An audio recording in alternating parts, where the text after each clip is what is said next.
ইলিশ মাছ পাইছি মানে না বটি আনো চালু কইরা বটি আনমু হ্যাঁ দিদি মাছ মারতে গেছে আজকে নদীতে দেখো মাছ দেখো এই যে মাছ এটা ডালো এই পানির ভিতরে ডালো হ্যাঁ পানির ভিতরে ডালো অনেকগুলাই তো হইছে হ্যাঁ এটা কি মাছ এটা কি মাছ এটা ইলিশ মাছ এই এটার কথা তো কইতাছে ইলিশ মাছ পাইছি তাড়াতাড়ি বটি আনো এইটুকু ইলিশ মাছ পাইছে তাই এরম তারা নদীর মাছ স্বাদ আছে স্বাদ আজকে আছে। বিকেলে চচ্চড়ি করবা বুঝছো কি দিয়া পেঁয়াজ বেশি করে দিয়া হ্যাঁ এটা কি চচ্চড়ি পাঙ্গাস এটা পাঙ্কাশের বাচ্চা নদীতে আবার পাঙ্গাসও থাকে হ্যাঁ কি করবা আমি কি কই শোনো হ্যাঁ। কি করব চচ্চড়ি করবা তো চচ্চড়ি তো করমু কি কি দিয়া? বেগুন দিয়ে করমু বেগুন দিবা বেশি করে পেঁয়াজ দিবা ঠিক আছে দিয়া সুন্দর করে পোড়া পোড়া করে চচ্চড়ি করবা দেখবা যে কি স্বাদ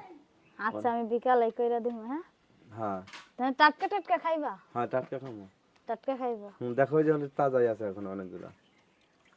তাজা আছে না এটা কি মাছ যেন কয় এটা যে বোল মাছ হ্যাঁ আমাদের জায়গায় বোল মাছ মাছের নামও আছে কত প্রকারের মাছ তাদের কোটো কোটো কুটি